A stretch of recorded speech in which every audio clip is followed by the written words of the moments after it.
So we will be starting the chapter with qualitative analysis for anions. तो मैं पहले आज के लेक्चर में जितना इंफॉर्मेटिव पार्ट है ना याद रखने वाला, आज का लेक्चर और जो हमारा एक नेक्स्ट लेक्चर होगा, मैक्सिमम 2 लेक्चर में इसका जो भी पार्ट है वो याद रखने वाला है, इंफॉर्मेटिव। लेकिन उसके बाद का जो चैप्टर होगा उसमें आपको मजा आएगा, उसमें सब रिएक्शंस होंगी और वो रिएक्शंस समझने वाली होंगी, लॉजिकल पार्ट होगा। बट जहां तक हम बात करें हमारे सिलेबस में कौन कौन से एनायंस की स्टडी है, लिमिटेड एनायंस अपने सिलेबस में, carbonate, sulphide, sulphide, nitrite, halides, chloride, bromide, iodide, nitrate, acetate, sulphates, phosphates and बोरेट्स। और जिस कैटेगरी में मैंने रखा ना, मैं इसको 3 कैटेगरी में डिवाइड कर रहा हूं, ग्रुप 1, ग्रुप 2, मिसलेनियस।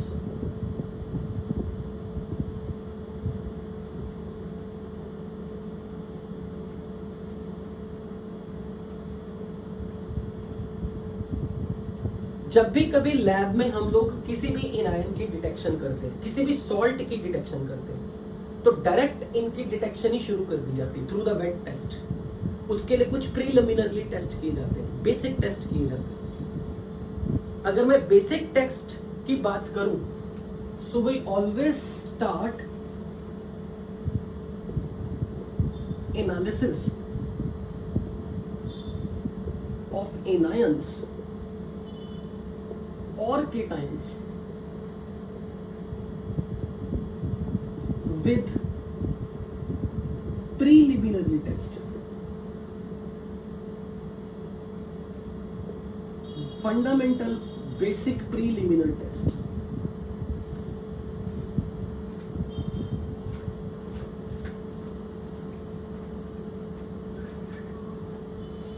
एनसीईआरटी में ये चैप्टर नहीं है। This chapter is purely for JEE Advanced, and it is all based on your experimental part.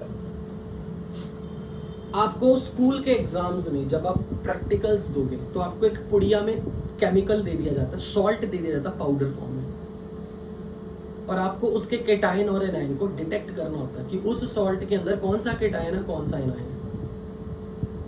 और आपको उस पुड़िया में थोड़ा सा सॉल्ट मिलेगा पाउडर फॉर्म में, उससे आपने पता नहीं 12-13 तरह के टेस्ट करने और फिर प्रूव करना है कि उसके अंदर ये केटायन है, ये नहीं। तो उसका जो सबसे पहला पार्ट होता है हम करते हैं प्रीलिमिनरी टेस्ट। प्रीलिमिनरी टेस्ट की अगर मैं बात करूं, प्रीलिमिनरी टेस्ट वाला, इसमें हम कौन कौन से टेस्ट करने वाले हैं, पढ़ने वाले हैं। Physical appearance,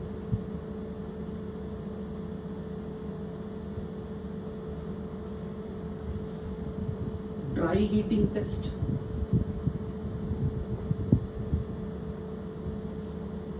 flame test, borax bead test, charcoal cavity test,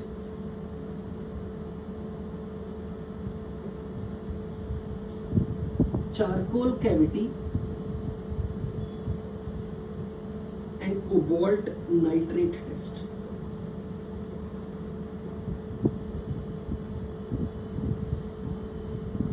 These also are called dry heating, मतलब ड्राई टेस्ट है, ये वेट टेस्ट नहीं है।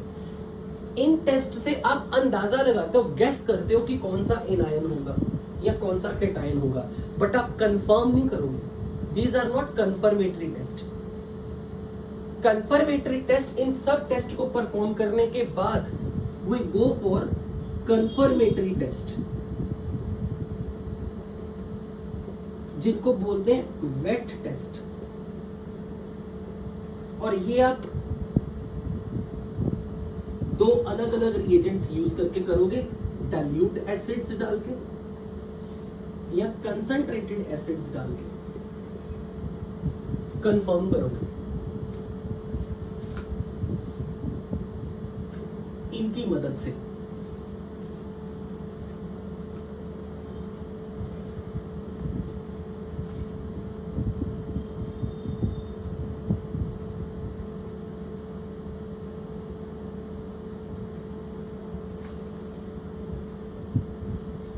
डाइल्यूट एसिड्स या कंसंट्रेटेड एसिड्स की मदद से जो हम कंफर्मेटरी टेस्ट करेंगे उससे फाइनली डिक्लेयर करेंगे कि आपके सॉल्ट में कौन सा एनायन है।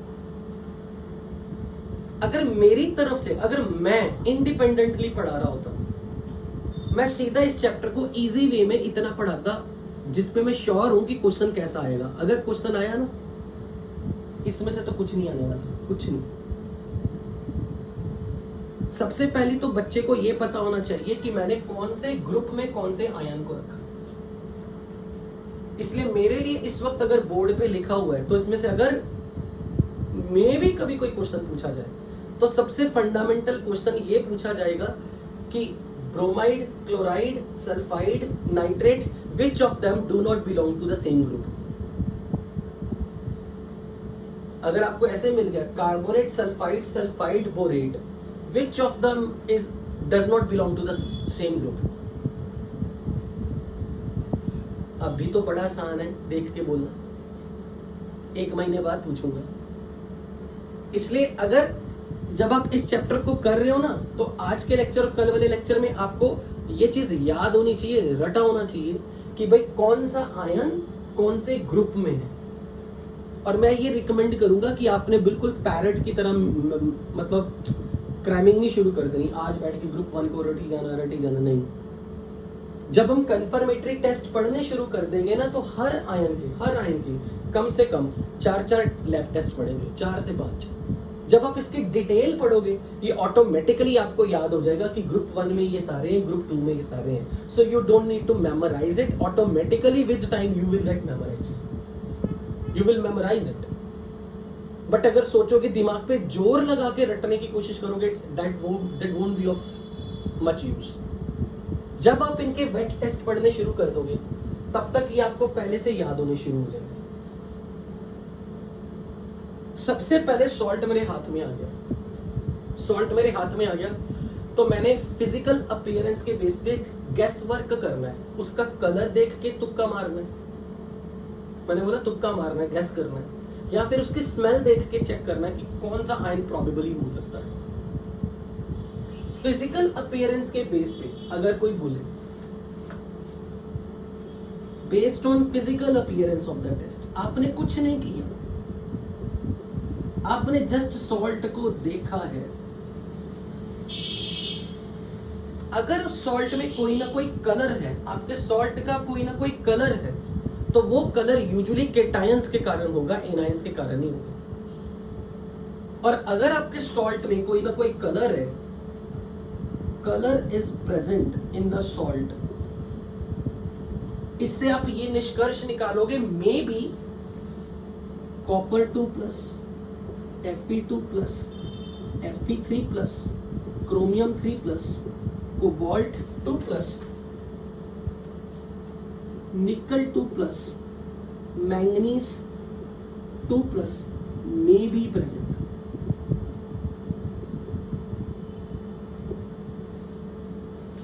तो आपसे ये पूछा जाएगा which of the following salt can be colored, जिनका केटायन ये। अब ये फंडामेंटल नॉलेज है जो आपको खुद तो पढ़नी है। अगर आपके घर में छोटे भाई बहन है, उन्होंने आगे जाके साइंस में आना, अगर उनको ये आज पढ़ाना भी है कि जब भी क्यूप्रिक आयन होगा most likely salt blue colour का होगा। और आपको कैसे ये याद होगा, कॉपर सल्फेट .5 वाटर, इसका कलर मालूम,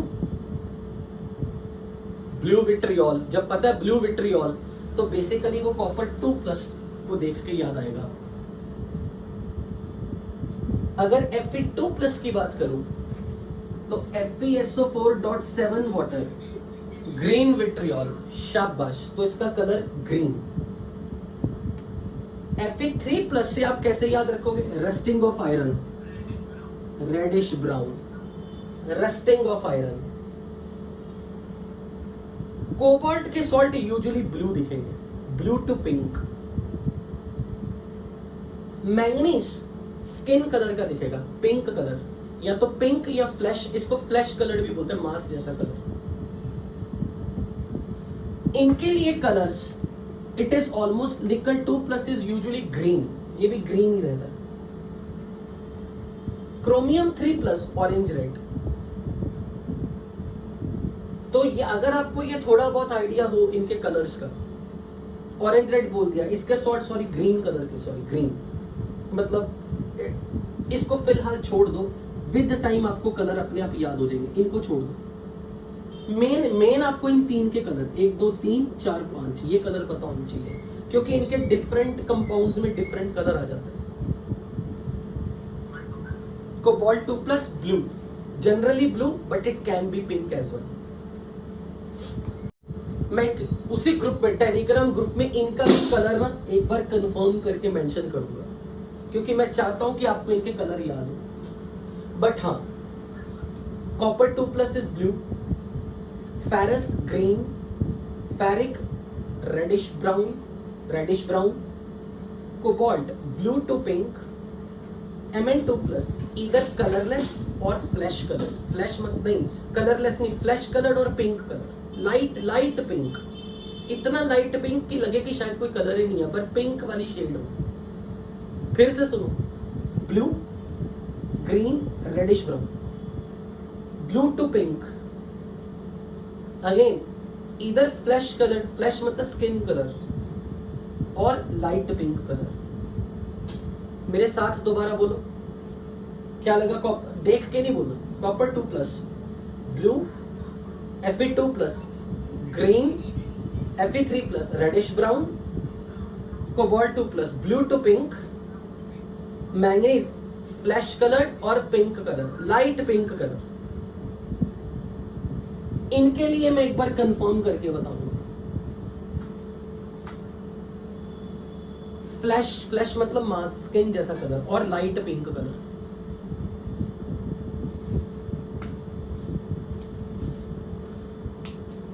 कलर के बेसिस पे अगर कभी कलर आ गया तो may be these are present, पर ये कंफर्मेटरी टेस्ट नहीं है, प्रीलिमिनरी टेस्ट है, सो दे मे बी प्रेजेंट। अब 3 तरह की स्मेल, अब आपकी स्मेलिंग पावर के बेसिस पे आपके सिलेबस में 3 तरह की स्मेल है। स्मेल के बेसिस पे, again based on the physical appearance.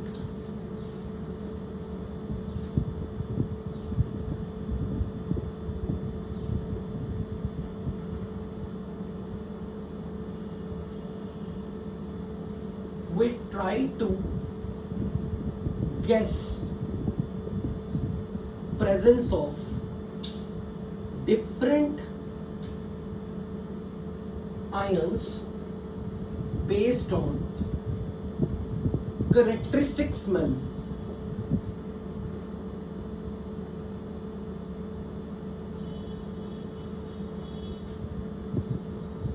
करना क्या है? सॉल्ट लिया, आपको काफी सारा मिलेगा सॉल्ट एक्सपेरिमेंट करते वक्त आपके 12th के बोर्ड एग्जाम्स के प्रैक्टिकल्स में। काफी सारा इन द सेंस मतलब कुछ पुड़िया में कुछ ग्राम। ये नहीं आपने उसी पुड़िया के साथ सारा एक ही टेस्ट कर दिया, आपको सॉल्ट वापस नहीं मिलना। आपको उसमें से चुटकी सा सॉल्ट उठाना है, चुटकी सा salt, pinch of the salt लेना है, उंगली के ऊपर 1 या 2 बूंदे पानी की गिरानी है और सॉल्ट को रगड़ना उंगलियों में। पूरा टन भर के पानी नहीं डाल देना, हल्का सा 1-2 बूंदे पानी, उंगली जस्ट गीली करनी है बस। You have to just wet your finger. उस पे सॉल्ट का पाउडर, चुटकी सा सॉल्ट का पाउडर डाल के रगड़ना है और स्मेल करके देखना है। 3 तरह की स्मेल अगर आपको आ रही है, लाइक अमोनिकल स्मेल, देन आप बोलोगे अमोनियम आयन में be present.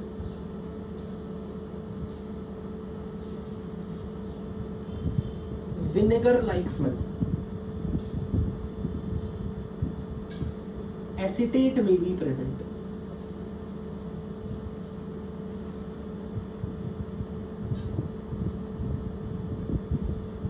Rotten egg smell, sulphide में भी प्रेजेंट। अमोनिकल स्मेल अगर किसी ने लाइफ में नहीं फील की तो मैं मान नहीं सकता। और कभी लैब में अगर काम करने का मौका मिला तो एक रॉड अमोनियम सॉल्ट की उठाना, उसको हवा में रखना, नाक के पास ले जाना, एकदम से स्मेल चुभेगी नाक में जैसे कांटा चुभे। तो ammonia is a pungent smell. Pungent मतलब जो नाक में कंफर्ट लेवल ना दे, चुभ जाए बस। And best example is public urinal toilets. वहां पे जाके अमोनिया आपको पर्याप्त मात्रा में मिलेगी, पूरी फील ही फील आएगी। विनेगर, सबने घर में सिरका सुना होगा, सिरका, विनेगर। नहीं पता तो आज ही किचन में जाके मम्मी से पूछ लेना, अचार में सिरके की smell, that is because of acetate. क्योंकि सिरका है क्या? Acetic acid. तो एसिटिक एसिड का जो एनायन एसिटेट, जैसे उसको कभी H+ मिलेगा, क्योंकि एसिटेट अगर आपके सॉल्ट में बैठा और आपने पानी उंगली पे लगा के उसको रगड़ा है तो एसिटेट को H+ मिल गया वाटर से, तो एसिटिक एसिड की स्मेल आएगी, सिरके की smell, vinegar, that is because of acetate. रॉटन egg smell, मुझे लगता है ये भी फील की होगी। अंडों के छिलकों को कमरे में फेंक दो और महीना भर सफाई नहीं करनी। अंडे अगर खा भी ले अच्छी बात है, नहीं खाए छिलके वगैरह फेंक दिया, बस सड़ने दो उनको, जलने दो। रॉटन एग, जले हुए, सड़े हुए, गले सड़े अंडों की स्मेल। सल्फाइड आयन, वो बिकॉज वो H2S की स्मेल है, ये H2S गैस की स्मेल है। H2S गैस में sulphide ion. So ammoniacal smell, vinegar smell, rotten egg smell, they are very commonly, indirectly या अनइंटेंशनली हम सबने ये स्मेल्स इनहेल की हुई है। जो लोग एग खाते हैं, एगिटेरियन है, उनको पता होगी ये स्मेल।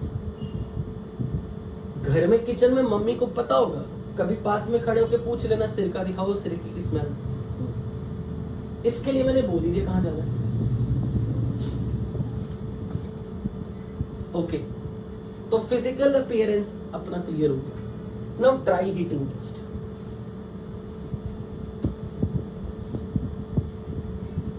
ड्राई हीटिंग में जैसे कि नाम से क्लियर है, हीट करना है सॉल्ट को, पर ड्राई फॉर्म में। मान लो मेरे पास ये बर्नर है,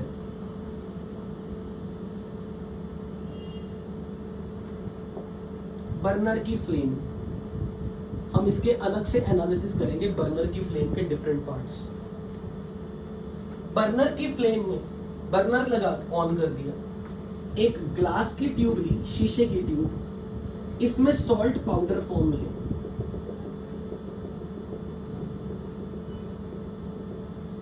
हम क्या करेंगे, इसको होल्डर की मदद से आपने पकड़ा हुआ है, हाथ से नहीं पकड़ा हुआ। इस टेस्ट ट्यूब को होल्डर में फिट करके फ्लेम में रख देना और जलने देना। इसमें से कुछ ना कुछ धुआं निकलेगा, गैस निकलेगी, और वो जो गैस होगी, उस गैस की एक पर्टिकुलर प्रॉपर्टी होगी कि अगर मैंने यहां पर एक स्टॉप कॉर्क लगा के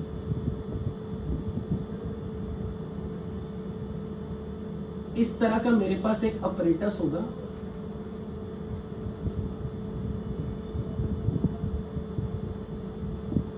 और इसमें एक सॉल्यूशन रखा होगा,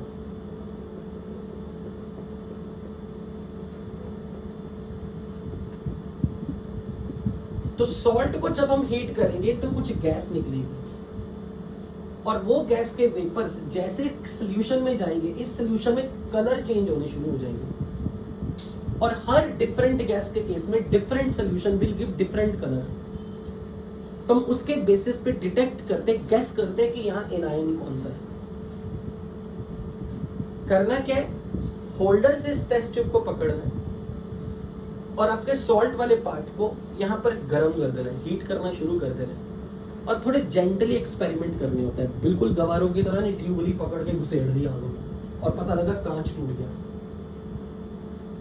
ट्यूब को जाना है, फ्लेम में रख रहे हैं, और जैसे ये फ्लेम जल रही है, ये ट्यूब है, थोड़ी टेढ़ी करके रखनी है, सीधी नहीं ऐसे रखनी, टेढ़ी करके रखनी है, और फ्लेम में हीट ऐसे करना, हिलाते हिलाते ट्यूब को, यानी कि ट्यूब को आग में से निकाल के बाहर निकालना, फिर आग में से डालना, फिर आग में से डाल के बाहर निकालना। You have to gently shake the tube in the fire.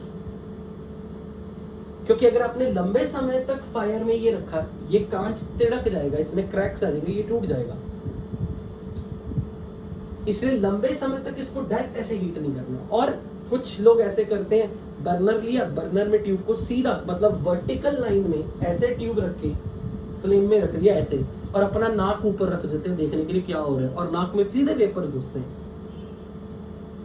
तो बड़े सलीके से इंसान की तरह करने, अपनी सेफ्टी को सामने रखते हुए कि फ्लेम में टेस्ट ट्यूब रखो, लेट द गैस इवॉल्व्स, और इस रिएजेंट में पास करनी हमने गैस। और ट्यूब को टेढ़ा करने का एक और रीजन है, कई बार ट्यूब में से जब यहाँ से वेपर्स निकलते हैं ना, कई बार वाटर वेपर्स भी निकलते हैं, और वो वाटर वेपर्स, हम नहीं चाहते कि वाटर वेपर्स कंडेंस होके वापस इस गर्म हिस्से में जाए और ट्यूब को तोड़ दे। हम चाहते हैं कि वो वेपर्स निकले, कंडेंस होके यहाँ पर कंडेंस हो जाए, ऊपर वाले पार्ट में यहाँ कंडेंस हो जाए, और फिर ड्रॉप बन के नीचे धीरे धीरे जाए। क्योंकि अगर आपने ट्यूब को वर्टिकल लेंथ में रखा और वेपर सीधे बने और कंडेंस होके वापस गरम पार्ट में जाके गिरे, ट्यूब टूट जाएगी। इसलिए ट्यूब को टेढ़ा करके रखा जाता है। और हिलाना इसलिए क्योंकि हम कभी भी ट्यूब को इतना हीट नहीं पहुंचाना चाहते कि ग्लास टूटे, इसलिए हीट किया छोड़ दिया, फिर हीट किया छोड़ दिया, हिलाना ट्यूब को। तो यहां से जो गैस के वेपर्स निकलेंगे उनको एक रिएजेंट में से पास करना है, और इस रिएजेंट में कोई ना कोई कलर आएगा, उसके बेसिस पे हम गैस करेंगे। अब हमने लिस्ट बनानी इस ड्राई हीटिंग टेस्ट में, कौन सी गैस क्या कलर दिखाएगी।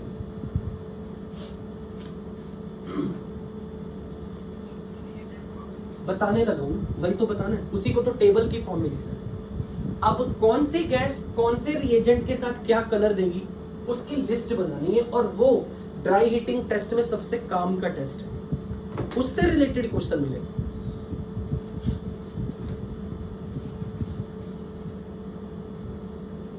Which gas produces which observation?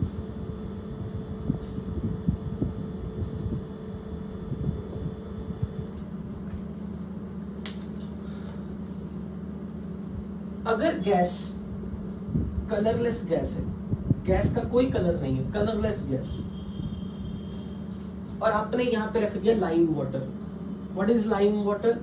Calcium hydroxide, this is lime water. अगर एक गैस निकली और लाइम वाटर आपने यहां रखा हुआ है, इसका कोई कलर नहीं, जैसे ही ये गैस इसके अंदर जाएगी इसका रंग व्हाइट हो जाएगा, लाइम वाटर टर्न्स मिल्की।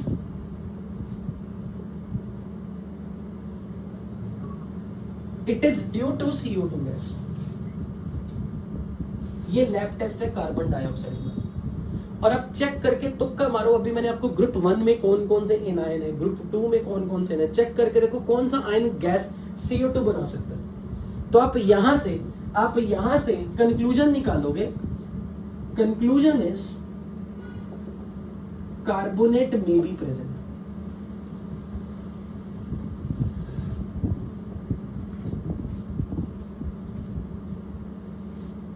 अगर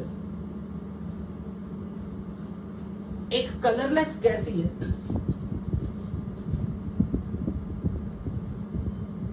पर ये चीज पता होना चाहिए, CO2 has no colour, colourless as well as odourless gas, no smell. Actually क्या होता है, जब ये गैस निकलती है ना, आप सबसे पहले ये रिएजेंट नहीं, ये फिट नहीं करते, आपने ये स्टॉप कॉर्क हटाया होता पहले, क्योंकि पहले आपने वेपर्स को हल्का सा अपने नाक की तरफ लेके आना है, नाक उधर नहीं ले जाना, वेपर्स के सामने। जब गैस में से जब यहां से धुआं निकलता है ना, तो वो धुएं को हाथ से हिलाते हिलाते अपने नाक की तरफ उन वेपर्स में से स्मेल करने की कोशिश करनी। अगर स्मेल नहीं आ रही, ऑर्डरलेस है और कलरलेस गैस है, it is one of the best hint that आपके लिए पास है गैस है CO2। और CO2 being non metal oxide, acidic in nature, base के साथ मिलके सॉल्ट बनाएगी जो व्हाइट कलर का होगा। तो व्हाइट कलर का दिखेगा यहाँ पे कुछ ना कुछ। This is the indication of carbonate. कोई और गैस नहीं, कोई और गैस नहीं।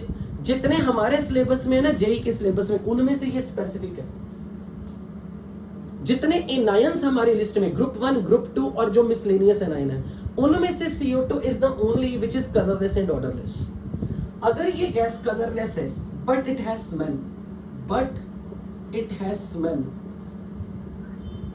अभी कुछ नहीं पूछना, मैं फिर लिखवाऊंगा, लास्ट में मैं खुद बोलूंगा पूछो। If it has smell, it can be either H2S gas, it can be either SO2 gas, it can be HCl gas, it can be acetic acid के vapours, it can be ammonia gas.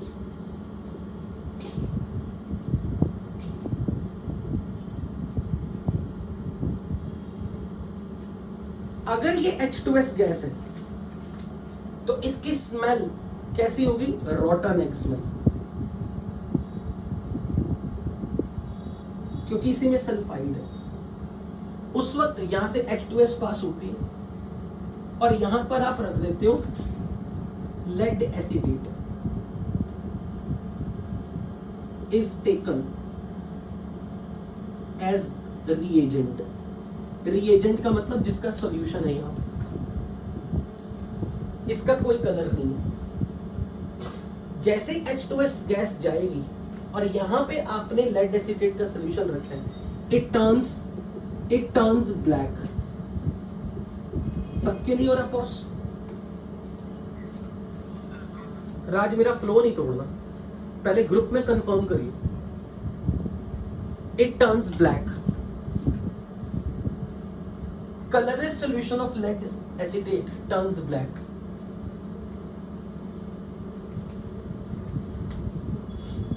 अब अगर SO2 हुआ, SO2 की smell burning sulphur smell, burning sulphur smell. SO2 के case में हम यहां पर कौन सा रिएजेंट लेंगे? Acidified solution of potassium dichromate. ये ऑरेंज कलर का है, पर जैसे ही SO2 गैस इस सॉल्यूशन में एंटर करती है, इसका कलर चेंज होके it turns orange into green colour.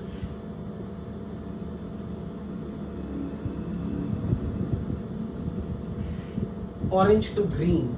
अगर पोटाशियम डाइक्रोमेट का सॉल्यूशन है और SO2 गैस पास की, तो it turns potassium dichromate which is having orange color, its color is very important, into green.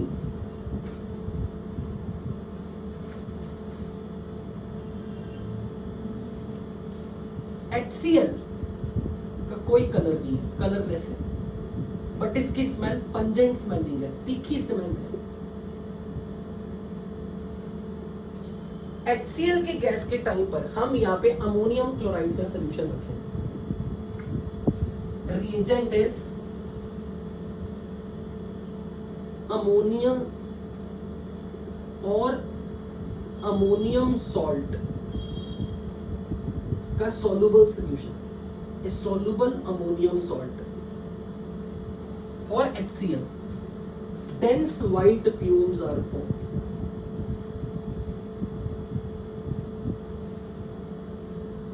इन सब की फील अगर लेनी है तो मेरे टेलीग्राम वाले वीडियोस देखना, उसमें मैंने इसका एक वीडियो डाला आज, अभी रात को या शाम को मैं इसका वीडियो डालूंगा। इसका वीडियो आपको दिख जाएगा, इसका वीडियो भी आपको दिखाया हुआ मैंने, भेजा हुआ। अगर ये नहीं हुआ तो इसको भी भेज दूंगा, बट आई थिंक मैंने इसको भेजा हुआ। और ये जो व्हाइट कलर के डेंस व्हाइट फ्यूम्स है ना, ये बिल्कुल वैसे दिखते हैं जैसे घर में अगर किसी ने अगरबत्ती जलाई हो, अगरबत्ती के व्हाइट कलर का धुआं निकलता है। कभी देखा है? जब अगरबत्ती जलाते हैं तो उसमें से पहले डेंस कलर के व्हाइट फ्यूम्स निकलते हैं। सो दैट्स लाइक, या फिर किसी ने कॉइल जलाई मच्छरों को भगाने वाली, मॉर्टिन कॉइल क्या बोलते हैं, नाम ही भूल गया, गुड नाइट मॉर्टिन, वो कॉइल वाली एक तो होती ना, हाँ, कछुआ छाप समथिंग, एग्जैक्टली, उसका धुआं देखा है, व्हाइट कलर का डेंस, वो टाइप के फ्यूम्स निकलते हैं।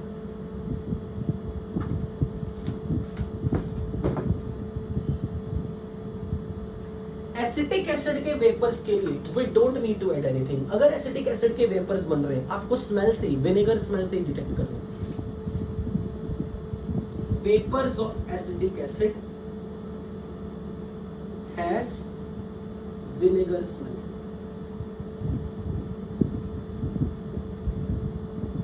एसिटिक एसिड के वेपर्स को डिटेक्ट करने के लिए यहां पर आपको कोई रिएजेंट नहीं डालना। मेन जो 3 रिएजेंट है ना वो यही है, 1 2 3 एंड दिस इज 4। मेन काम इन्हीं का। अब अमोनिया गैस अगर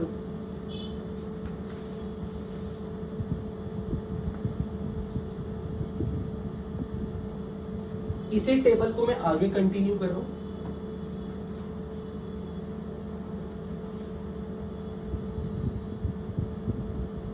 Which gas, which reagent, and what is observation?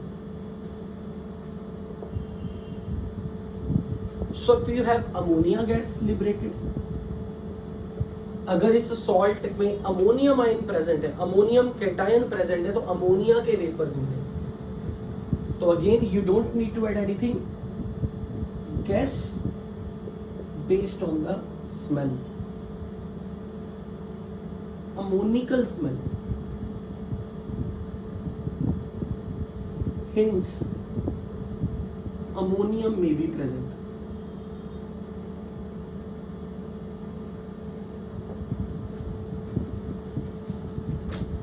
अगर H2S के वेपर्स निकले और लेड एसिटेट का सोल्यूशन ब्लैक हो गया, इट मींस सल्फाइड में बी प्रेजेंट। अगर पोटेशियम डाइक्रोमेट का सोल्यूशन ग्रीन कलर का हो गया और SO2 गैस आ रही है, it means sulphide ion is may be present.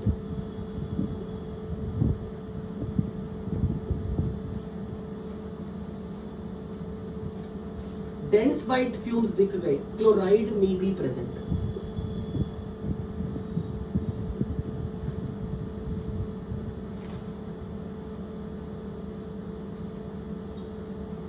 ये जितनी भी गैसेस हैं ये सब कलरलेस है, colourless colourless colourless colourless colourless, but this has no smell, but these all have odour, these gases have some smell.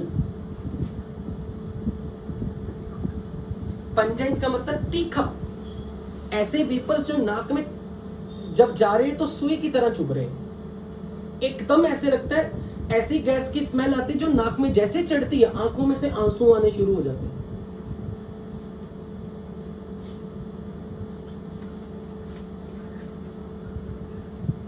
HCl में observation है कि डेंस वाइट फ्यूम्स अगर है, मतलब chloride ion is present in your salt. देखो सीधी सी बात क्या है, मतलब सिंपल सा तुक्का मार रहा हूं। सल्फाइड अगर आयन आपके सॉल्ट के अंदर प्रेजेंट है, इसको पहले H प्लस दे दो, जितना इस पे चार्ज है ना -2, तो 2 H प्लस दे दो, क्या बनेगा? H2S।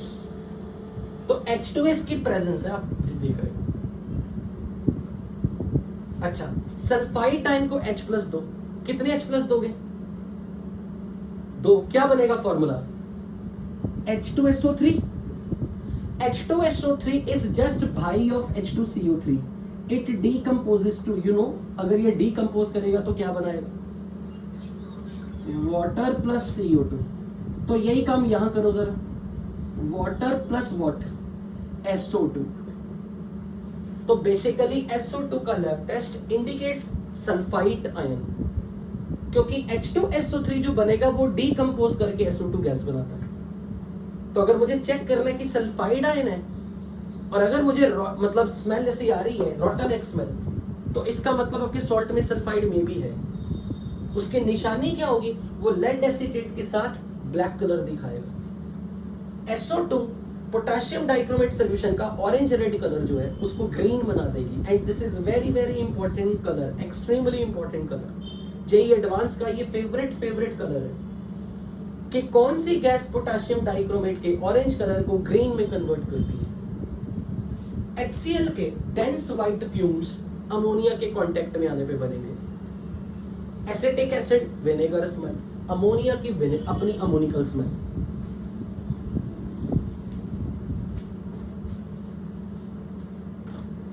अब बात कर रहे हैं कलर। गैसेस जो है उनका कलर भी हो सकता है, ऑर्डर भी हो सकता है।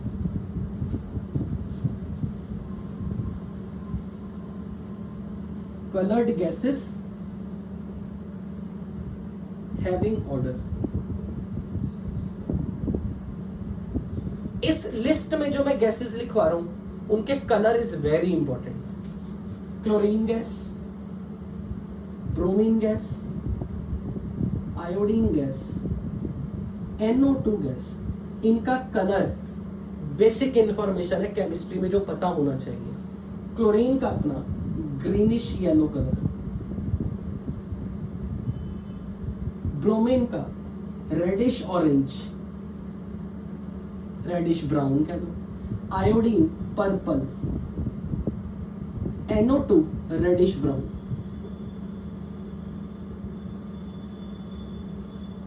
इसके लिए भी मैं वीडियो शेयर करूंगा, क्योंकि जब गैस के वेपर्स आप आंखों से देखोगे लैब टेस्ट में तो वो याद रखने में बड़ी जल्दी से, मतलब visual effects help you to retain the fact in your mind. ये colourless gases, sorry coloured gases है। हाँ, having odour, they all are pungent. Pungent मतलब इनकी सफोकेटिंग स्मेल है। They will create some irritation in your nose। इनकी smell को एक particular name नहीं है, pungent smelling gases। Some gases which when hit your nose create some bitterness, मतलब unpleasant smell है। Okay, what is its lab test? It turns starch iodide purple और black.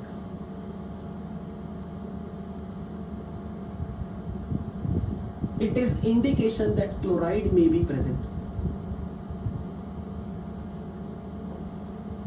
It turns starch iodide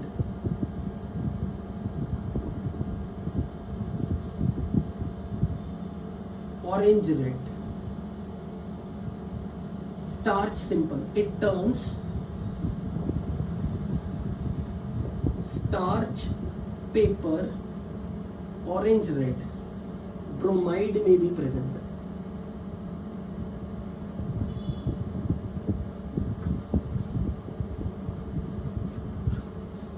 It turns starch paper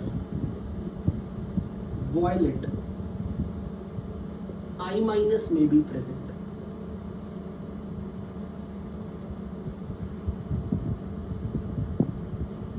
It turns FeSO4 solution black.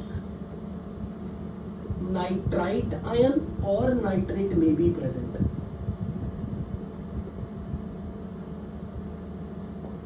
जो आज मैंने आपके Telegram group में post किए हैं, दिस एंड दिस, पहले आप लिख लो, फिर मैं इसके बारे में कुछ और ज्ञान देता हूं। बट जितना आज आप पढ़ रहे हो ये इस पूरे चैप्टर का फंडामेंटल है, बेसिक नॉलेज है। और मैं लिटरली चाहूंगा, अगर आपको पता है कि आपके घर में बच्चे 9th-10th में हैं और उनको आगे जाके 11th-12th में साइंस में लेके आना आपने, तो उनको ये सारी चीजें, इनके कलर, बेसिक कलर, हम उनको आज से ही याद दिन करवाने शुरू कर देना। क्या ये वाला पार्ट नोट कर लिया? एक मिनट, क्या ये वाला पार्ट नोट कर लिया? क्या इस पार्ट से रिलेटेड किसी ने कुछ पूछना हो? इस पार्ट से रिलेटेड कोई doubt?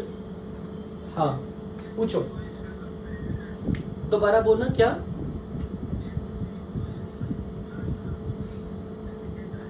Acetic acid CH3COOH is written as ACOH. Conclusion: acetate ion is present. Acetate ion may be present. Acetate ion may be present. हर जगह आपने ये लिखना मे बी। जिस स्टाइल में ये मैं लिख रहा हूं, आपने भी उस टाइम पे अपनी आंसर कॉपी में बोर्ड एग्जाम के टाइम पे प्रैक्टिकल में ऐसे लिख के आना है, टेबल 3 बना के। हाँ जी, एक्सक्यूज्ड। वो एक्चुअली इससे हो रहा है क्योंकि आपकी क्लास के कुछ बच्चे अब टेलीग्राम पे मैसेज भेज रहे हैं बार बार, उनको याद आ गया कि टेलीग्राम ग्रुप क्यों इंपॉर्टेंट है। हाँ जी,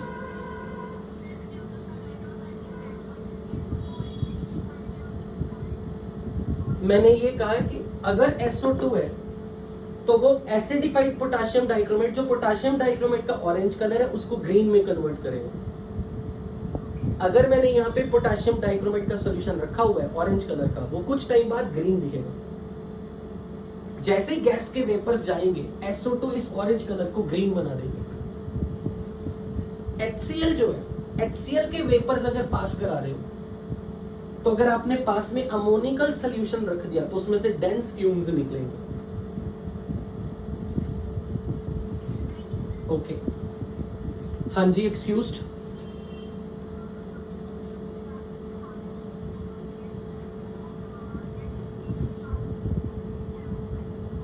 मैंने आपको कहा ना, नो, आप किसी भी एक ऑब्जर्वेशन के बेस पे कुछ नहीं बताओगे। आप हर चीज के लिए 3-3, 4-4, 5-5 जो ऑब्जर्वेशन मैक्सिमम बता सकते हो, तब हम मानेंगे कि आपकी बात सही है। आप बोलोगे एक स्मेल बता दी ना बस काम खत्म, नहीं, हम नहीं मानते। हमें उसके और कंफर्मेटरी और कंफर्मेशंस।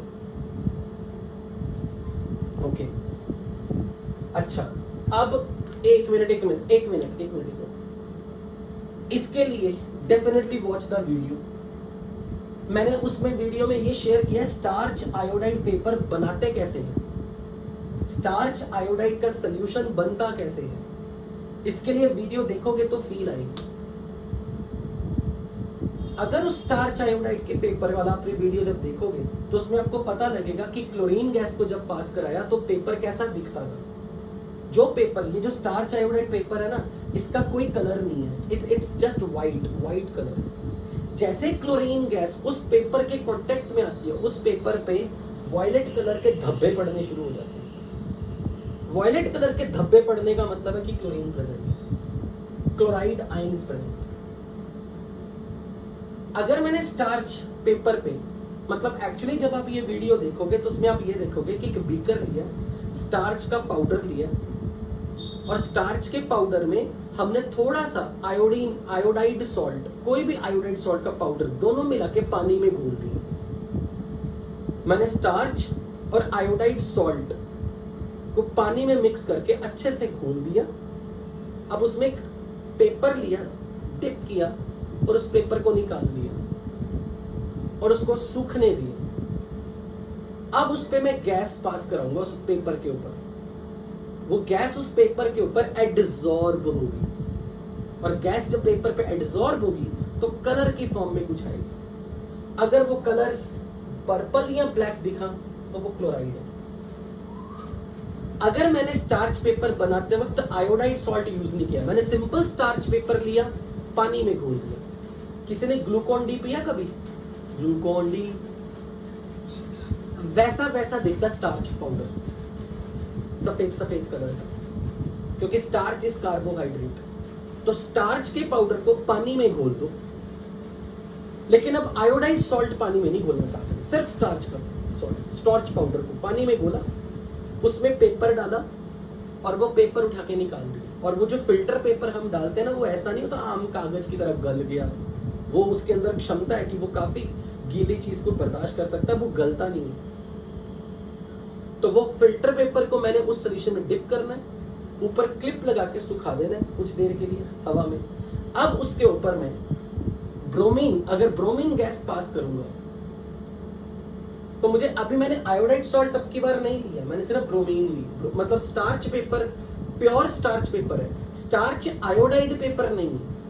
तो स्टार्च पेपर पे ब्रोमीन गैस के वेपर जब जाएंगे तो जब bromine will adsorb on the starch paper, it will produce some orange red colour का स्पॉट, जो ब्रोमीन का अपना नेचुरल स्पॉट। इट इंडिकेट्स कि आपके सॉल्ट में ब्रोमाइड है। अब मैं आयोडीन के वेपर्स को अगर इसी तरह स्टार्च पेपर पे डालूं तो it will produce purple violet colour. तो दैट इज इंडिकेशन की I- है। NO2 के रेडिश ब्राउन वेपर्स को मैं FeSO4 का सॉल्यूशन यहां रखा हुआ है, और FeSO4 का सॉल्यूशन अभी थोड़ी देर पहले बताया था किस कलर का होगा, Fe+2 स्टेट, आयरन+2 ग्रीन, तो ग्रीन कलर के सोल्यूशन में जैसे मैं रेडिश ब्राउन कलर पास करूंगा ये ब्लैक हो जाएगा। और इसका मैंने वीडियो शेयर किया होगा, इसका वीडियो शेयर किया। इनके वीडियोस कोई जरूरत नहीं, जैसा इसका वीडियो आप देखोगे बिल्कुल वैसा होगा, बस फर्क कितना है, कलर पेपर के ऊपर अलग अलग स्पॉट्स की कलर होगी।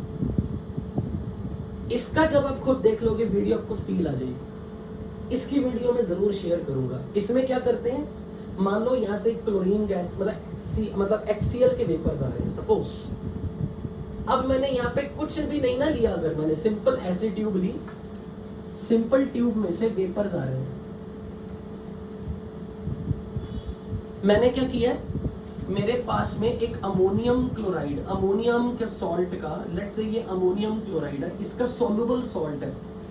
मैंने इसमें कांच की एक रॉड घुसाई, ग्लास की एक रॉड गीली करके इस रॉड को गीला कर दिया और इसके पास ले आया, बस यहां रख दिया। अब यहां से जो धुआं निकलेगा मस्त वाला, डेंस फ्यूम्स निकलेगा।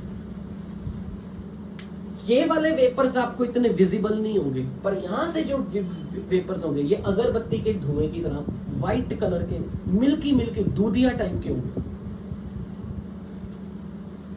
हाँ जी, आप पूछो कोई क्वेश्चन इसके बेस पे, अभी तक जितना पड़ा। हाँ राज कुछ पूछने वाला था।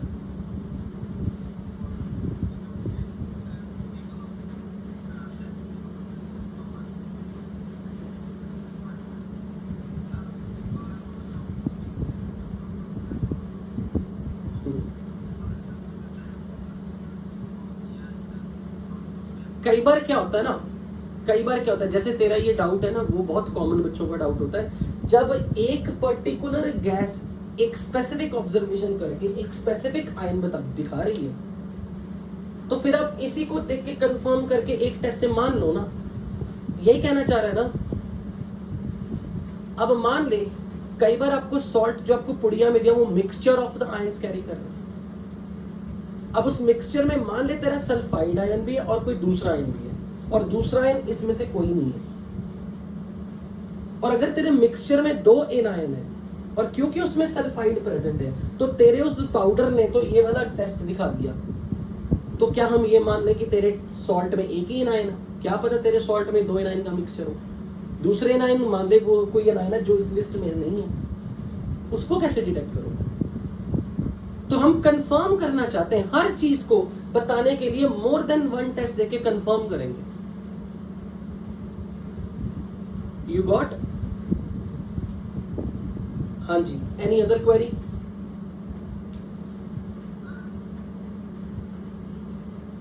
क्या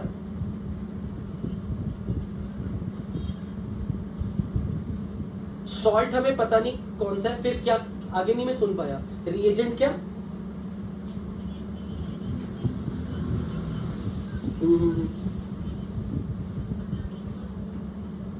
ये तो अरे नहीं, ये थोड़ा ना, मैंने आपको कोई सॉल्ट दे दिया, उस सॉल्ट का केटायन नहीं ढूंढना है।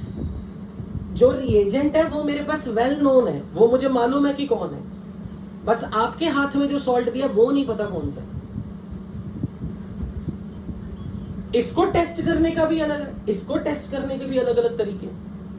मान लो मैं तुझे ये कह दूं कि लेड एसीटेट का सॉल्ट को कंफर्म करना है हमने, तो पक्की बात है कि अगर मैंने इसका कोई सॉल्यूशन लिया होगा, उसको हीट करने पर मुझे उसमें से विनेगर स्मेल आएगी, क्योंकि उसका एनायन एसीटेट है। हम इनके टेस्ट भी करेंगे, चिंता क्यों कर रही है?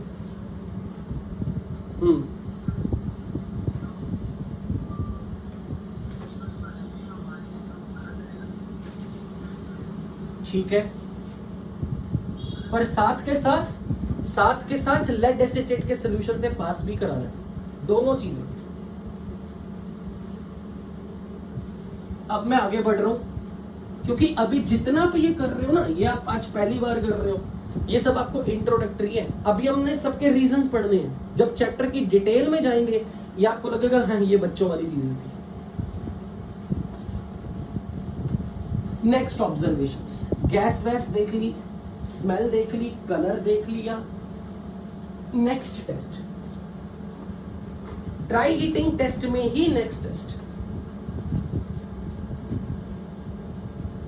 Sublimate test. सब्लिमेट टेस्ट में क्या करना है, इसके लिए मेरा वीडियो देखना है जिसमें मैंने sublimation of ammonium chloride share किया। कुछ सॉल्ट्स, कुछ मटेरियल्स की प्रॉपर्टी है कि उनके वेपर्स बनेंगे, यानी कि वो सॉलिड से डायरेक्ट गैस में जाएंगे और वेपर्स कंडेंस होके वो अपना कुछ ना कुछ कलर दिखाएंगे। तो अगर आपके सॉल्ट की टेंडेंसी सबलाइन करने की है, तो अगर उसके व्हाइट कलर का सब्लिमेट बना, then it is indication ammonium is present. और ये वीडियो जरूर देखना सब्लिमेशन वाला। और अगर ब्लैक सब्लिमेट बना,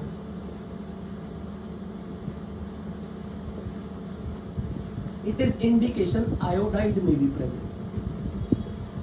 मैं आपको एग्जांपल देता हूं, मतलब फॉर एग्जांपल जरा ये देखना, मान लो मेरे पास एक टेस्ट ट्यूब में मैंने यहां पर सॉल्ट लिया पाउडर फॉर्म में, पर इस टेस्ट को आंखों से इजीली देखना हो ना, ये ग्लास की ट्यूब अच्छे से धो के सुखा के साफ होनी चाहिए, इस पे किसी तरह के दाग नहीं होने चाहिए। मान लो मैंने इसे हीट किया, इसमें से वेपर्स निकले और वो वेपर्स जैसे ही ग्लास के सरफेस पे गए, यहां सॉलिड पाउडर बन गया, सॉलिड जम गया। मतलब जैसे वेपर्स निकले, ऊपर जाके ठंडे होके दीवार के साथ चिपक के वहां पाउडर फॉर्म में दिखेंगे। आपको ऐसे लगेगा जैसे ये कांच की नली पहले तो बिल्कुल साफ थी, इसमें धब्बा कैसे आ गया। अगर वो धब्बा व्हाइट कलर का है, इट इज इंडिकेशन की अमोनियम है। और अगर ये धब्बा पर्पल कलर का है, मतलब कि ये आयोडीन के वेपर्स हैं, यानी कि आपके सॉल्ट में I- है, क्योंकि आयोडीन के वेपर्स प्रोड्यूसेस पर्पल कलर का स्पॉट और अमोनियम सॉल्ट्स के कारण व्हाइट कलर का स्पॉट आता है। This is visible in your video link, जिसको लिंक मैंने शेयर किया। ब्लैक और पर्पल एक्चुअली क्या होता है, अगर एक जगह पे पर्पल कलर डिपॉजिट होता रहे तो पर्पल कलर की जब थिक लेयर होती है ना, हमारी आंखों को वो ब्लैक दिखती है। Dark purple looks like black. Okay, next observation, fusion test. Fusion test का मतलब आपके सॉल्ट को जैसे हीट किया, ये गीला गीला हो गया, सॉल्यूशन बन गया अंदर, और ये निशानी है कि आपके सॉल्ट में कुछ वाटर ऑफ क्रिस्टलाइजेशन, क्योंकि जैसे आप गर्म करते हो, मान लो कोई सॉल्ट है A.X वाटर, जैसे आप इस सॉल्ट को हीट करोगे तो वाटर के साथ A इसमें डिसॉल्व होना शुरू हो जाएगा। ऐसा नहीं है कि वाटर वेपर बन के नहीं निकलेगा, पर A वाटर में घुलना भी शुरू हो जाएगा। तो आपका सोल्यूशन जो ड्राई था, धीरे धीरे गीला गीला लगेगा, पेस्ट बन रही होगी अंदर। दिस इज इंडिकेशन कि आपके सॉल्ट में वाटर ऑफ क्रिस्टलाइजेशन है। So mixture, which mixture? Powdered mixture, powdered salt fuses on heating.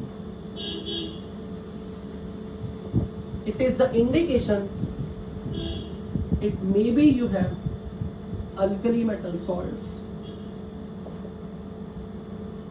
or salt have water of crystallization.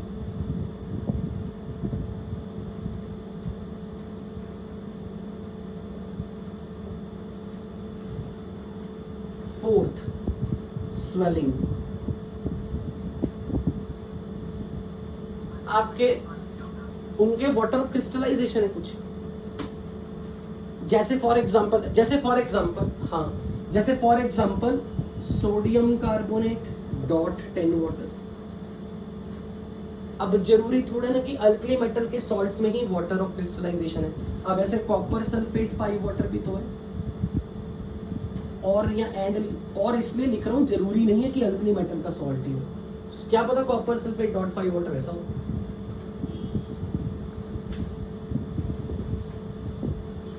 अगर आपका सॉल्ट को गर्म करने पे वो स्वेल कर गया, आपने पाउडर लिया, गर्म किया, वो फूल गया, सूज गया, if your salt on heating, if salt swells, It is very very important observation. It indicates borate or phosphate ion are present.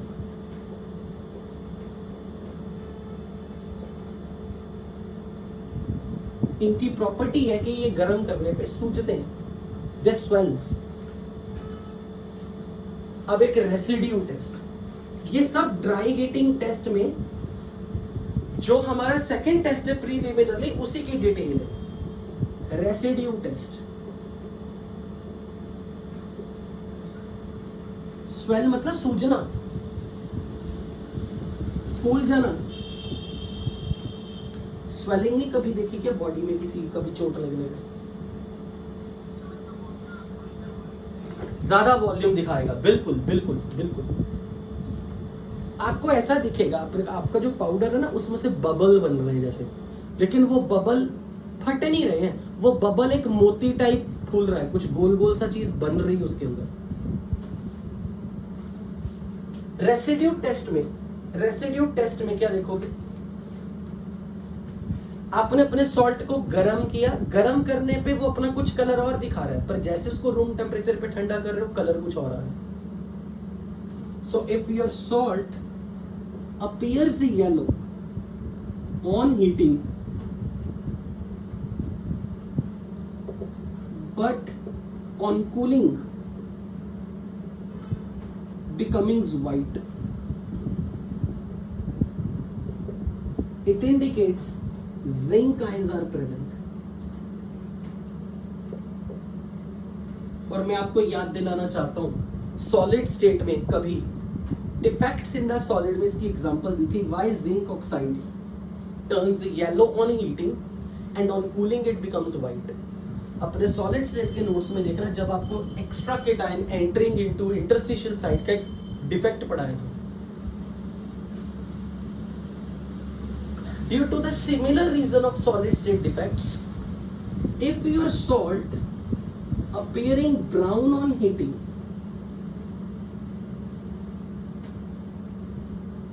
Heat करने पे आपका सॉल्ट ब्राउन कलर का हो जाए, but on cooling or at room temperature turning yellow.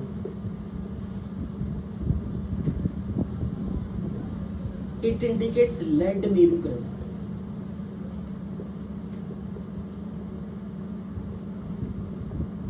May be lead present.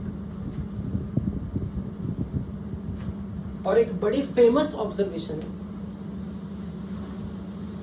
Salt is white, white को अब हम colourless बोलेंगे,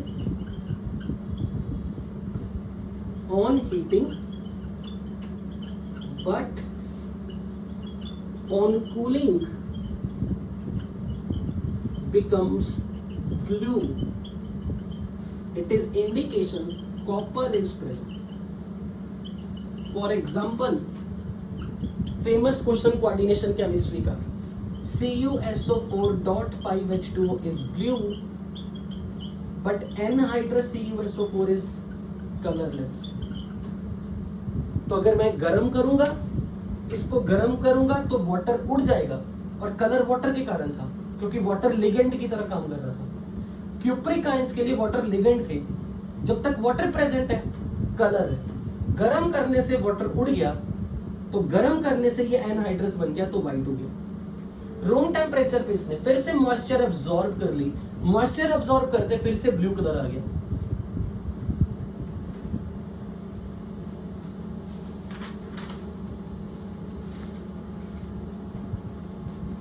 तो इनका रीजंस हमें पता है, सॉलिड स्टेट डिफेक्ट्स. बट जितना मैंने अभी पढ़ाया इसके बेसिस पे चैप्टर का परसेप्शन ही बना देना. ये सारा इंट्रोडक्टरी है. जब हम चैप्टर के आगे डिटेल में जाएंगे ये सारी चीजें आपके पास डिटेल में आएंगी. लेकिन ये जितना आज की क्लास के बेसिस पे आपको काम करना ना, आपको ये पता होना चाहिए ग्रुप 1 में कौन कौन से आयन है, ग्रुप 2 में कौन कौन से आयन है, मिसलेनियस आयन कौन से. होमवर्क तो ये कि ये पता याद होना चाहिए. फिर उसके बाद dry heating test is most important. जितना अभी तक पढ़ा, कोई नहीं आपसे पूछने वाला सब्लिमेट, फ्यूजन सब बकवास है, किसी काम का. मेन चीज है dry heating test. Dry heating test में पता होना चाहिए कौन सी गैस लेड एसीटेट को ब्लैक करेगी, कौन सी गैस की बर्निंग सल्फर स्मेल है, कौन सी गैस की पंजेंट स्मेल है, लेकिन वो FeSO4 को ब्लैक कर देगी। तो ये इंडिकेशन, ये जो बेसिक इंफॉर्मेशन है ये पता होनी चाहिए। लास्ट में फॉर द टुडे जो लास्ट हम कर रहे हैं, flame test. Dry heating test में इतना ही था। कुछ बच्चे ऐसा भी मान लेते हैं इनऑर्गेनिक ये वाले चैप्टर में सब रटना होगा, क्लास अटेंड करके क्या पता मैं शीट से खुद ही पढ़ दूंगा। ये बात आइडिया तो अच्छा है, पर उन बच्चों पे वैलिड है जिनको सेल्फ स्टडी की बहुत हैबिट है। कुछ लोगों को हैबिट होती है टीचर्स के मुंह से सुनने के बाद कुछ अच्छा लगता है, और मैं उस टाइप का स्टूडेंट हूं जिसमें मेरे को ऐसा लगता है वीडियो देखने पे जो विजुअल इफेक्ट्स होते हैं उसमें और भी अच्छी फीलिंग आती है। तो जो अब आप मेरे से सुन रहे हो ना, सुनने के बाद जब वीडियो देखोगे बड़ी जल्दी जल्दी मेमोरी में रिटेन होगा। और ये भूल के भी गलती मत कर लेना, बहुत सारे बच्चे ऐसे, हमसे नहीं इतना सब रटा जाता, हम जब एग्जाम आएंगे उसके पास में जाके ये चैप्टर कर लेंगे ताकि ताजा ताजा याद रहे। तब तो टेंशन ही बड़ी होगी कौन सा चैप्टर करें और कौन सा ना करें। ओके, लास्ट में फ्लेम टेस्ट। फ्लेम टेस्ट में करना क्या है, इसका वीडियो मैं शेयर करूंगा आज डेफिनेटली। एक प्लैटिनम वायर लेनी है।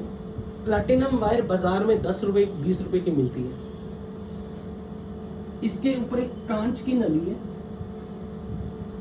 उसके अंदर ये प्लैटिनम वायर है। इसको, ये वायर है पूरी, उस वायर को मैं पेंसिल की नोक रख के पूरा गोल करके यहां पर एक लूप बना लूंगा ऐसे। अब मैंने लेना सॉल्ट, पाउडर्ड फॉर्म में ये salt, I have powdered salt. इसमें मैंने 5-6 ड्रॉप्स कंसंट्रेटेड HCl की डाल देनी, ताकि इस सॉल्ट, अगर फॉर एग्जांपल ये पोटेशियम नाइट्रेट, इसको जब मैंने HCl में डाला तो इन दोनों ने मिलके बना देना लेट्स से पोटेशियम क्लोराइड। तो बेसिकली जब आपने अपने सॉल्ट को कंसंट्रेटेड HCl में डाला है तो कंसंट्रेटेड HCl का क्लोराइड आपकी मेटल सॉल्ट के केटायन के साथ मिलके क्लोराइड बनाएगा, और इनकी प्रॉपर्टी है ये वेपर्स की फॉर्म में निकलता है गर्म करने पर। लेकिन ऐसे नहीं रूम टेम्परेचर पे वेपर्स निकले, बन के निकलेगा जब आप इसे गर्म करो। तो हम करते क्या है, एक प्लैटिनम की वायर ली, लूप बनाया, और ये जो कंसंट्रेटेड HCl ली है इसकी पेस्ट बना लेनी, थिक पेस्ट। इसलिए ज्यादा HCl नहीं डालना, 5-6 बूंदे डालनी है, और इसको पूरा अच्छे से घोल के पेस्ट बना लेनी है, और इस लूप को इसमें डाल देना। और ये लूप पकड़ा, इसमें डाला, और जब निकाला तो आपके लूप में थोड़ा सा मटेरियल फंस जाएगा, यहां ये पेस्ट फंस जाएगी, तो इसमें कुछ क्लोराइड फंस जाएगा। अब आपने इसको बंजन बर्नर की फ्लेम में डालना है, और फ्लेम की ये जो आउटर लेयर होती है यहां पर टेम्परेचर सफिशिएंट हाई होता है इस लेयर में, और ये ब्लू कलर का पार्ट होता है blue flame, high temperature flame, इसको बोलते हैं non luminous flame, oxidising flame. Very good, इस पे मैं एक अलग लेक्चर लूंगा फ्लेम के डिफरेंट पार्ट्स और डिफरेंट टेम्परेचर पे, पर फिलहाल के लिए एस ब्लॉक में मैंने बहुत कुछ बताया। तो यहां पर जो बर्नर की जो फ्लेम है, जो ब्लू कलर की जो फ्लेम है, इसमें आपने ये लूप यहां डाल देना। अब KCl अगर जो है, यानी कि आपकी मेटल सॉल्ट का क्लोराइड वेपर फॉर्म में इसमें बर्न करेगा, और ये जो ब्लू कलर का फ्लेम है इसमें कुछ ना कुछ कलर्स नजर आएंगे, और वो कलर्स किसी केटायन के हैं, स्पेसिफिक केटायन के। So idea is take the salt, step number 1, mix the salt with 5 to 6 drops of concentrated HCl. Mix it well to form thick paste.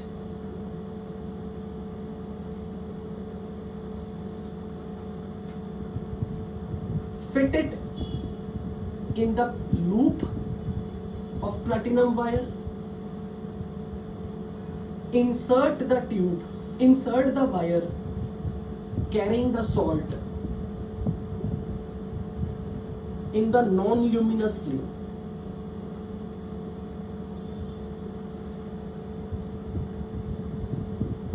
Blue flame. जो भी क्लोराइड्स यहां पे बने हैं, they are volatile in this flame. So these volatile chlorides on burning produces colored vapors to the flame. तो हमें colour याद होना चाहिए. अगर लिथियम केटायन है, you will gate crimson red colour. Crimson red का मतलब ऐसा रेड जो पिंक कलर के जो गुलाब की पंखुड़ियां होती हैं, उस टाइप का crimson red. Sodium plus will produce yellow colour. Potassium purple या वॉयलेट. बेरियम ग्रासी ग्रीन या Apple green colour. Calcium brick red colour. Strontium again crimson red colour.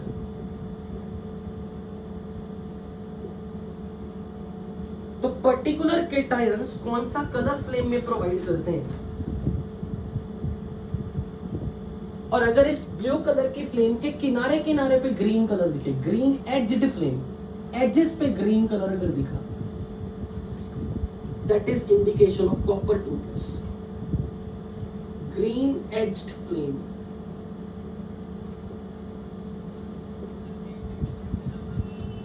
मतलब नहीं, उसमें पूरी फ्लेम में ग्रीन कलर दिखेगा, एजेस पर ही नहीं, फ्लेम में पूरा ही. जितने भी पटाखे दिवाली पे आप फोड़ते हो, अनार वनार, तो अगर आप चाहते हो अनार में ग्रीन कलर दिखे, तो उस अनार के अंदर की जो पटास मसाला होता है, उसमें बेरियम के सॉल्ट डाले होते हैं. जिस आतिशबाजी में ऊपर जाके पटाखा बढ़ता है और पिंक कलर के स्टार्स निकलते हैं, बेसिकली उसमें स्ट्रोंशियम या लिथियम के सॉल्ट्स होते हैं. तो बेसिकली इनकी रियल फील लेनी है, तो जब भी दिवाली पे पटाखे चलाओ, तो आप ऑब्जर्व करो कि अनार में अगर येलो कलर के निकल रहे हैं पूरी फ्लेम्स, वो सोडियम का सॉल्ट मिलाया हुआ उसके अंदर. तो डिफरेंट मेटल आयंस जलने पर, एक्चुअली में ये प्रॉपर्टी मेटल आयन के क्लोराइड्स की है, क्योंकि क्लोराइड्स के वेपर्स बनते हैं, क्लोराइड्स के फ्यूम्स बनते हैं, वो फ्यूम्स जलने पर ये कलर देते हैं. सो डिफरेंट आयंस के corresponding different colour in the flame, that is the basically characteristic test for the presence of those cations. One of the most important test जो आज हमने क्लास में पढ़ा, वो फ्लेम टेस्ट है. So with this, एक्चुअली जैसे ये potassium chloride आपकी पेस्ट में बन गया ना, जैसे आपने फ्लेम में रखना, वो वेपर्स बन जाएगा. और जैसे ये वेपर्स फेज में बनेगा, और जब आप हीट कर रहे हो, तो पोटेशियम के टायन के जो इलेक्ट्रॉन्स है, वो ग्राउंड स्टेट से हायर स्टेट में जाएंगे. हायर स्टेट में वो अनस्टेबल है. जब वो वापस अपनी ग्राउंड स्टेट में आएंगे, they will release some photons. उन फोटॉन्स की वेवलेंथ इन कलर्स में होगी. तो ये जो क्लोराइड्स हैं, they are volatile when you heat them. तो जैसे ही वोलाटाइल होंगे, ये डिसोसिएट करेगा केटायंस जो भी है. अब केटायंस के अंदर के जो इलेक्ट्रॉन्स है, वो ग्राउंड स्टेट से हायर स्टेट में जाएंगे, वहां जाके डिस्टेबलाइज हुए, ग्राउंड स्टेट में वापस आए, they will emit the photons. उन एमिटेड फोटॉन्स की wavelength corresponding to some colours. ठीक है. हाँ, और मैं सॉल्ट को जाके फ्लेम में हाथ से डाल दूं, कॉमन सेंस है. ग्लास रॉड पे टिकता नहीं है, ग्लास रॉड पे टिकता नहीं है. और एक्चुअली हम ये चाहते हैं कि प्लैटिनम वायर अंदर डाल के थोड़ी देर के लिए ऐसे एंजॉय करें उस फिल्म को, अच्छे से देखें. इतने में ये ना ग्लास रॉड तिड़क जाए, पता नहीं क्या वर्ड बोलूं, उसमें क्रैक आ जाए. Platinum can stay up to the very high temperature without getting affected. ठीक है. ओके, फिलहाल आज की क्लास में इतना इंट्रोडक्शन, नेक्स्ट क्लास में इसी से कंटिन्यू करेंगे। Thank you very much.